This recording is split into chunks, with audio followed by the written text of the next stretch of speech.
Now, of course, nobody likes to get fired, and over the years, pro wrestlers have been fired in some downright cruel ways. From being fired via FedEx to being fired whilst on a personal break, there's no nice way to be fired, but these examples take being fired to a whole new extreme.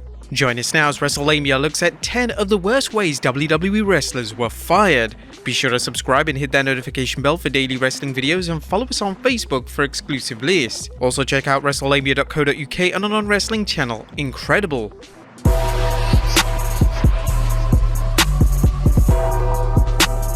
Number 10. Daniel Bryan. Now, it's common practice in WWE for Chairman Vince McMahon to not handle firings directly. However, when the time comes, McMahon will be the one to take direct action. This was the case in 2010 with the controversial firing of Daniel Bryan. This came after the Nexus had just debuted on Raw, and the segment received rave reviews from fans, but there was one issue: Bryan had gone too far. Bryan would choke ring announcer Justin Roberts with his own tie, and whilst this enhanced the segment, WWE's PG sponsors believed the spot went way too far. McMahon had to act, so we personally called Bryan to let him know he was being released. Thankfully, Bryan would eventually be brought back at SummerSlam in 2010, but it was a ridiculous decision and Bryan should have never been released in the first place. Number 9. Nia Jax. Nia Jax was released from the WWE in late 2021, and it was rumored that the decision to release Jax was down to budget cuts as well as her outright refusal to be vaccinated. Interestingly, it later surfaced that the former women's champion was fired whilst on a mental health break. She made a statement on social media saying, "I've been working through so much, more than I can share, and so I took some time with the full support of the company to take care of myself." Earlier this week, after WWE sent me my schedule to return to the ring for the November 15th show, I asked for an extension to my mental health break, feeling that I needed more time and hoping I would have the ongoing support of the company I've given my all for the past 7 years. I did not receive a response. The next I heard, I was being released. My vaccination status was never mentioned. I wasn't given any choices or options. Number 8. Stephanie McMahon. Whilst not an official in-ring superstar, Stephanie McMahon is one of the most well-known figures in WWE, and in 2022, she was seemingly let go from WWE under bizarre circumstances. She would release a statement on social media stating she was taking a step back from her corporate duties in WWE to spend more time with her family.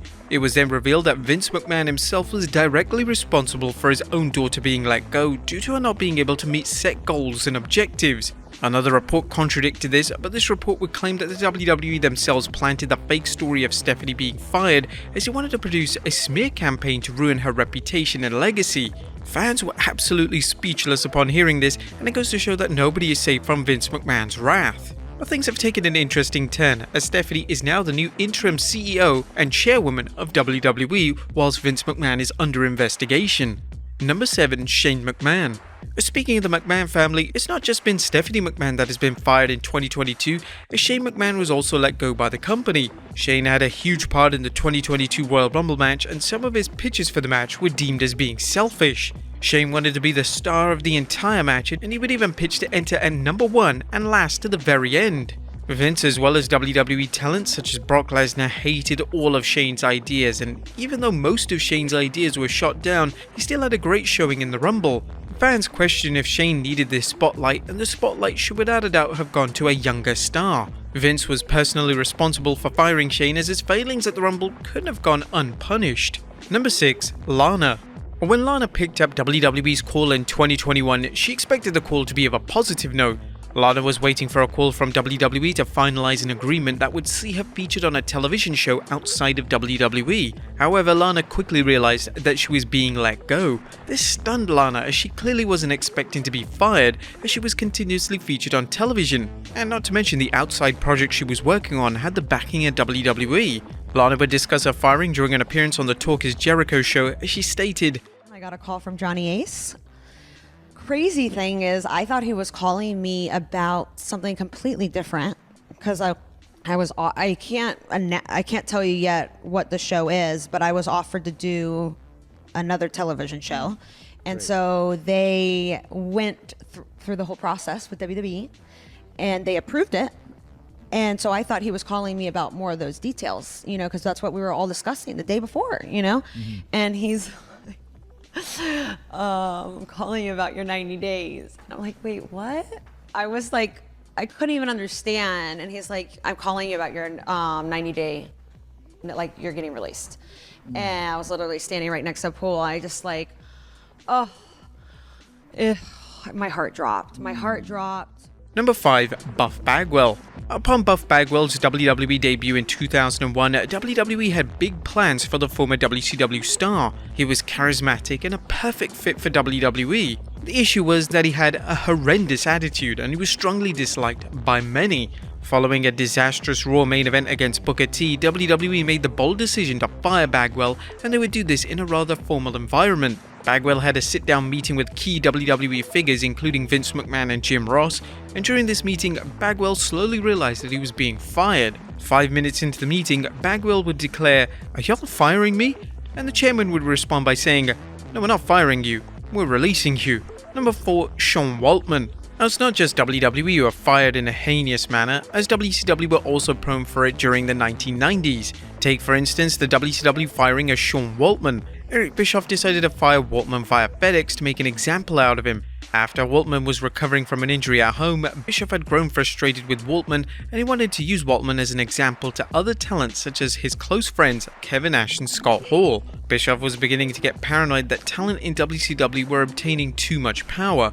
Firing him via FedEx was a massive act of disrespect, and Bischoff would even claim that Waltman was lucky to be employed in the first place. Number 3. Stone Cold Steve Austin.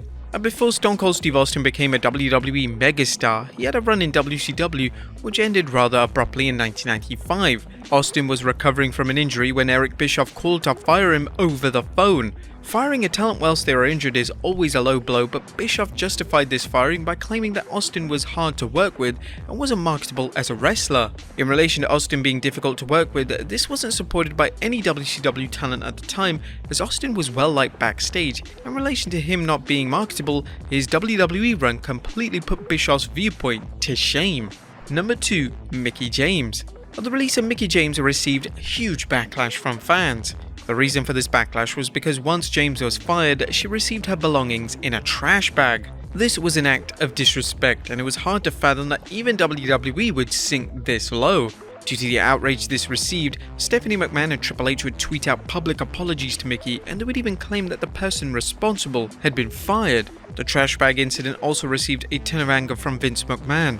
McMahon personally called Mickie to let her know he was deeply sorry for what happened, and the trash bag wasn't a representation of what he thought of her. And number 1. CM Punk. CM Punk's WWE walkout was one of the biggest stories of 2014, and this story was taken to a whole new level once it was revealed by Punk that he was fired via FedEx on his wedding day. Punk would discuss his infamous firing during his appearance on the Art of Wrestling podcast, as the former champion revealed, "The day of my wedding, I got a FedEx in the mail, and it was my termination papers. I was fired. You were fired. I was fired. Yeah. So take that, everyone who says I need to be, I'm a quieter on Twitter. You're a real quieter. I was fired On your wedding day. on my wedding day. Very calculated and very deliberate, and as much as I kind of chuckled at it and didn't let it affect my day, I was like, once again, you pushed too fucking far. You pushed the wrong guy." WWE Chairman Vince McMahon would then address this controversial firing during an interview with Stone Cold Steve Austin. McMahon publicly apologized to Punk, but he insisted that Punk receiving the FedEx papers was a complete coincidence.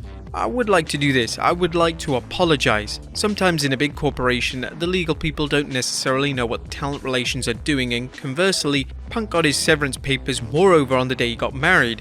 This was a coincidence, so I want to personally apologize for that." But there you have it, folks. 10 of the worst ways WWE wrestlers were fired. Be sure to leave your comments down below. I'll see you next time with some more wrestling content.